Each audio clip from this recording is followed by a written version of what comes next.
Hello दोस्तों, स्वागत है आप सभी का मेरे चैनल में। आज हम शुरू करने वाले हैं डचेस इन रूइंस की 5th चैप्टर। तो चलो बिना किसी देर के शुरू करते हैं आज की स्टोरी।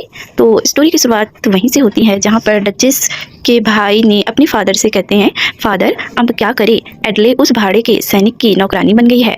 तभी फादर गुस्से से चिल्लाते हुए कहता है, विलियम उस निकम्मी लड़की का जिक्र अब और मत करना। वह इनग्रेट जो अपमानित होने से पहले अपनी जान लेने की भी तमीज़ नहीं रखती है। तभी हमें एडले के पिता डस्टिन कैनियन को दिखाया जाता है जो कह रहा होता है, इस घर को बचाए रखने के लिए मैंने जो कुछ भी सहा। उसके बाद वह महाराज को कहता है, कृपया मेरी बात पर विश्वास करें महाराज, ड्यूक लैंकास्टर ने मुझे ब्लैकमेल करके राजद्रोह करने में उसकी मदद करने के लिए मजबूर किया। उसने मेरी बेटी एडले को मेरी मर्जी के खिलाफ अगवा कर लिया और उसे बंधक बनाकर रखा।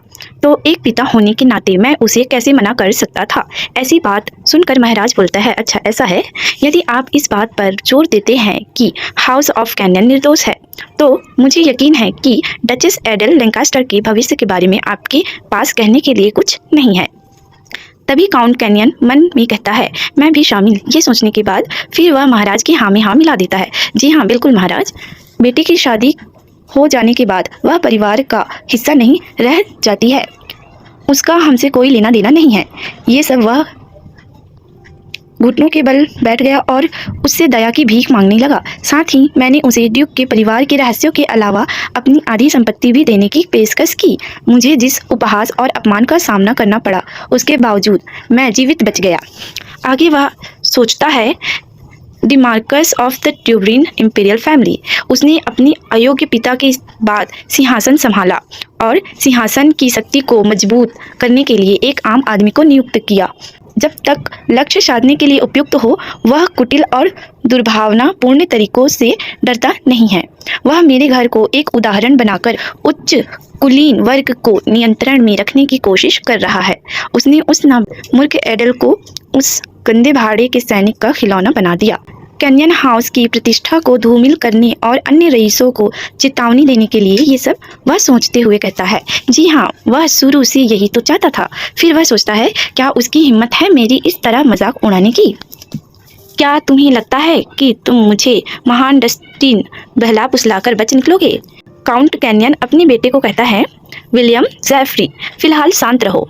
जब से सम्राट ने अपने लिए एक भरोसेमंद शिकारी कुत्ता पाला है उसे डरने की कोई ज़रूरत नहीं है। यह बात सुनकर दोनों बेटों कहते हैं, जी फादर आप बस इंतज़ार कीजिए और देखिए, मैं खुद को फिर से खड़ा कर लूँगा और यह सुनिश्चित करने कि कोई भी कभी भी हाउस ऑफ कैनियन को नीचा ना दिखा सके, चाहे कुछ भी हो जाए। तभी हमें कैसल को दिखाया जाता है जहाँ पर डचेस जो है मेड का काम कर रही होती है। तभी सालिया डचेस को कहती है, एडले हमारे लिए रुका करो।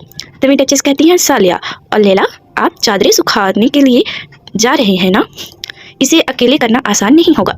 ठीक है चलिए इसे साथ मिलकर करते हैं क्योंकि हम भी वहीं जा रहे हैं। फिर डचेस और सालिया मिलकर चादरों को सुखाने लगती है। तभी डचेस आसमान को देखते हुए कहती है, मेरा मतलब है सोचती है, मुझे इस घर में आए हुए 10 दिन हो चुके हैं। अगर कोई मुझसे पूछे कि मैंने इस घर में क्या किया है तो मैं उन्हें गर्व से बता सकती हूँ कि यद्यपि मैं युद्ध की लूट का मात्र एक हिस्सा हूँ, मैंने कपड़े धोने के कमरे में नौकरानी के रूप में कड़ी मेहनत की। इसी वजह से मैं कपड़े धोने में काफ़ी माहिर हो गई हूँ। हालांकि अगर मुझे शिकायत करनी हो तो मैं पक्का मैडम ब्यूहेन की ही करूँगी। तभी हमें मैडम ब्यूहेन को दिखाया जाता है जो कि कपड़ों को गिराते हुए कहती है, हे डचेस आज आपके कपड़े भी पूरी तरह से अस्त व्यस्त है। क्या तुम जानबूझकर मुझे नज़रअंदाज कर रहे हो या तुम सच में इतने सुस्त हो। यह मैडम ब्यूहेन ही होंगी जो बार बार आकर मुझे परेशान करती रहेगी। अगर आपको कुछ कहना है तो बोलिए। तभी सालिया कहती है, एक्सक्यूज़ मी मैडम ब्यूहेन। तभी मैडम ब्यूहेन कहती है, क्या। तो साल्विया कहती है, यह देखते हुए कि उसने अभी अभी सीखना शुरू किया है वह काफ़ी अच्छा कर रही है, मैं उसे बहुत अच्छे से प्रशिक्षित कर रही हूँ। तो आप अपने स्टेशन पर वापस जाकर अपना काम क्यों नहीं करते। मैं यहाँ यह कहना चाह रही हूँ कि मैं लॉन्ड्री रूम की इंचार्ज हूँ। हम पहले से ही बहुत व्यस्त है, इसलिए कृपया ऐसा करना बंद करें।